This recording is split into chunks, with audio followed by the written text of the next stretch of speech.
This is GARIS Masculist MGTOW flyers, that is 2 3-page essays on the themes of masculism and MGTOW, written by and read aloud by Prof. Dr. Hugo de Garis. This is flyer number 400, ta-da! Entitled A Biconscious Feminist Talks to a Monoconscious Feminist. Description. This flyer imagines a conversation between a biconscious feminist and a monoconscious feminist. The monoconscious feminist has her mind blown as she's confronted with a well-informed biconscious feminist who lays out the masculist case and preaches to her monoconscious fellow feminists that it is in the monoconscious feminist's self-interest to become biconscious, especially with regard to keeping her boyfriend, who is becoming increasingly fed up with her monoconscious feminazi harangues. She is also taught that as the number of biconscious feminists grows, there will probably be a split in the feminist movement as the monoconscious and the biconscious feminists clash over how to treat men. The flyer itself.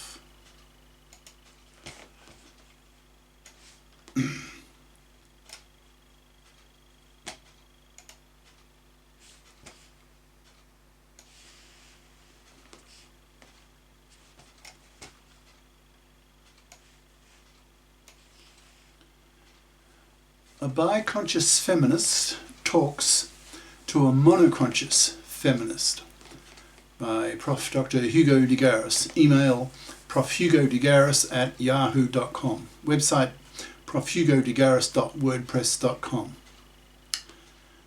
Two feminists start up a conversation after a feminist meeting. The first is a standard monoconscious feminist, F1, and the other is a biconscious feminist, F2. Now, ad-libbing, when I read out the voice of feminist F1, that's the standard, it will be in a high voice, and the biconscious feminist F2 will be in a lower pitched voice. F1. You mentioned in your personal intro that you are a biconscious feminist. I've not heard that term before. What does it mean, in case my guess is wrong? F2. It means that I've had my feminist and my masculist consciousnesses raised. That is, I'm biconscious, aka I'm a feminist and a male and a female masculist at the same time. F1. I'm not sure if I like the sound of that. I've never even heard the term masculist. Is masculism a thing now? What do masculists have to complain about? Aren't men the oppressors of women and the privileged sex? Why are you, a feminist, also a female masculist? What on earth motivated you to do that? It sounds so contrary to what the feminists want. I can imagine the masculists complain about women, since feminists complain about men. But what do men have to complain about? I'm sure a lot of the women in the circle just now pricked up their ears when you said you were a biconscious feminist. I noticed some of them were curious, some others were indifferent as they already knew what that means, and others I noticed seemed quite hostile towards you, seeing you with contempt. So please explain, why are you a female masculist? F2. For the same kind of reason why there are lots of male feminists who agree for humanitarian reasons with the arguments of the feminists, that is, that men oppress women. For example, denying women the right to vote, not giving women equal pay for equal work, blocking them from entering the professions, etc., raping women, being domestically violent against women, etc. There are many men out there who are sympathetic to women's complaints against men, so accept feminist views, but are male, so they label themselves male feminists. F1. Okay, but what are the equivalent arguments of the masculists that make you accept them on humanitarian grounds? That I really don't understand. After decades of feminism, I see men as the oppressors, as the enemy to some extent, although I do have to tone down my strident feminist attitudes with my boyfriend, or I won't keep him. F2. That's one of the reasons why it's in a monoconscious feminist's self-interest to be biconscious, but we can talk about that a bit later. But to answer your question, I'm biconscious because when my boyfriend went through the conversion process of becoming a masculist, I learned about masculism at about the same rate as he did, because he kept talking about masculist ideas to me, and they made sense. Do you want to know the main ideas, that is, the core masculist ideas? F1. Yes, that's what I'm asking you. I'm baffled why a feminist would also be a female masculist. Off the cuff, it makes no sense to me. So go ahead, tell me why you're a female masculist as well as being a feminist. Those two sound oxymoronic to me. F2. Okay, well, are you aware how men suffer in the divorce courts? Are you aware that married fathers lose custody of their kids with one chance in 4, roughly? Half of marriages end in divorce, and in half of those divorces, the ex-wife turns into, as my boyfriend puts it, a vindictive feminazi bitch. F1. I've heard that term before from my own boyfriend. He knows it makes me bristle, so he doesn't use it too often. F2.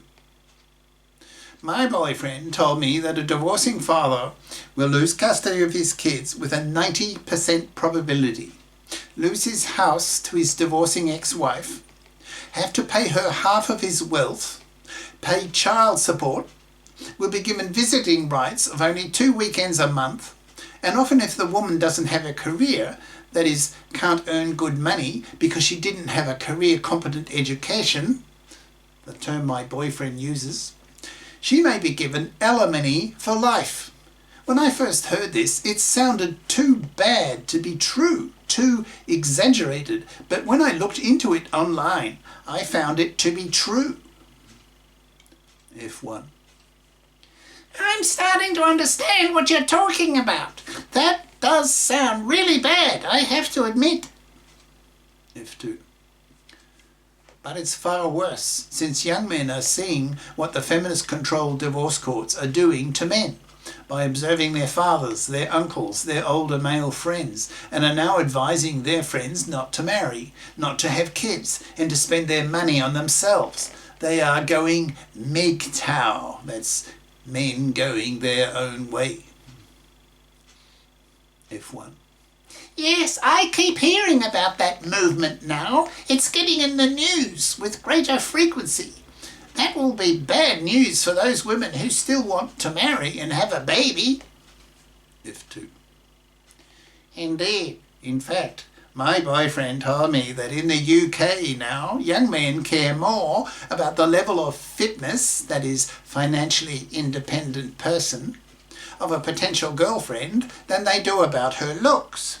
These young men don't want to be parasited upon by an economically useless, careerless female, so refuse to date women who are like that. And that is scaring a growing number of women who studied what they liked at high school and didn't feel they had a moral duty to study something that would make them good money, so that they expected unquestioningly that their later husband would make the bulk of the money.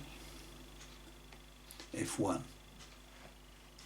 I think I'm beginning to get your drift. Like, masculists are pushing for women to be more fibbish, is that right? F2. Exactly. In fact, the core idea of the masculists, if I understand them right, is that masculism is essentially a rebellion by men against being man-slaves to women. That is, economically useless women, whom my boyfriend labels as a masculist fluffies, based on the word fluff. that is light, not serious, not adult, not responsible, not career competent, not FIP. I'm using the masculist rhetorical terms of my boyfriend and reading some of the stuff he reads from the internet. F1. But the feminists have been pushing women to have careers for a century. So what's so different about masculism? F2. I asked my boyfriend the same question. He said that in practice about 3/4 of young women at high school at age 16 choose to study what he calls fluffy crap, making them fluffy crappers, choosing to study the soft option, the intellectually easy, intellectually lazy, memory-based subjects like English literature, languages, history, etc., and not the hard option, that is, analytical subjects where you have to think, like mathematics and the sciences. So the masculists are putting powerful moral pressure on these fluffies, that is, traditional women who expect to be able to parasite off the money and labour of a man. I'm using the masculist terms that my boyfriend sprouts at me when I challenge him with my feminist ideas. My boyfriend calls himself a radical masculist, which means that masculists see manslavery by fluffies as slavery, and that such slavery will become a war issue, so that if women in the near future don't FIP up, the term he uses a lot, then they will be seen by masculists as slavers and hence hated.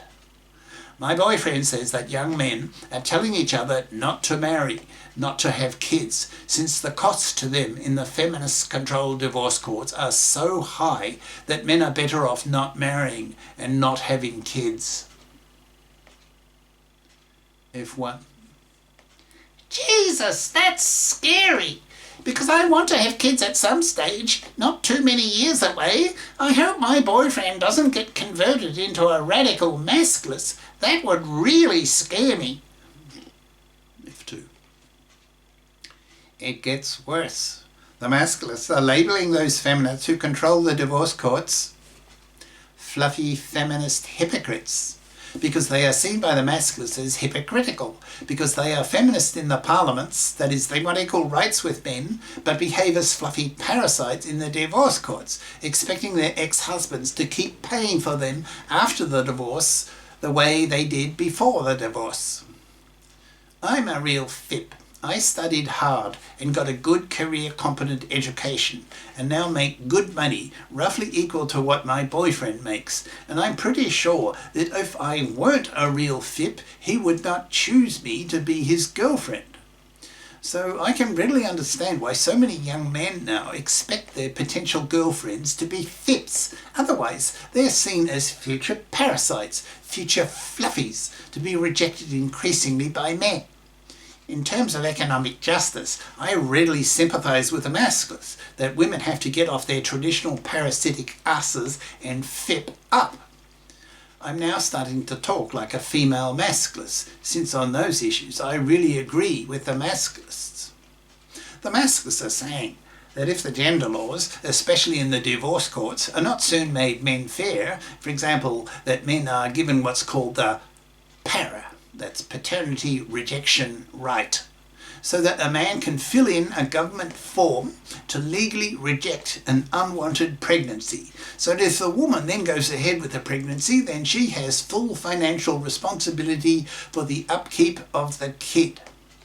You have to admit that we women have the MARA, maternity rejection right, that we feminists usually call the abortion right. That is, we women have the legal right to reject an unwanted pregnancy, but men don't, so that millions of men are forced into an unwanted paternity that manslaves them for decades. F1. I've not heard that argument before. It's undeniable, so I'm beginning to see why you're a female masculist. It makes sense. F2. The masculists are saying that modern divorce is so toxic for men, such a shitty deal for men that now in many Western countries and Eastern countries like Japan and Korea, that 2/3 of young men refuse to marry, reject paternity, and live the MGTOW lifestyle, causing millions of women to rot on the shelf in terms of having babies. The quality young men are the first to go MGTOW due to their higher intelligence, so that you can expect in the next few years that a collective panic will be felt by young women as they find that the quality men they really want to mate with are the first to reject giving them their sperm, because they reject marriage and paternity, because the feminists who control the divorce courts still see men as cash machines. The masculists have a real hatred for these fluffy feminists and label them hypocrites because they are monoconscious feminists. They have not had their masculist consciousness raised. That is, they know nothing about masculist ideas. So by default, they still have unquestioned traditional expectations of men, seeing men, as my boyfriend puts it, existing on this earth to pay for women to have babies. These fluffy feminists see men as cash machines to be abused and robbed in the divorce courts, often as a form of revenge against men for the ways that men have abused women in the past and still do with their rape, their domestic violence, their male chauvinism, etc. The radical masculists see these fluffy feminists as hypocrites because they accept equal rights with men but reject equal obligations with men by not bothering to fip up, accepting equal obligations with men to share the burden of earning the living by getting a career-competent education so as to be able to become a FIP as an adult, capable of earning real money and not expecting fluffy style to be able to parasite off the money of a white knight. Sorry, I didn't understand. Prince Charming man who will save her financially. This is the end of part 1.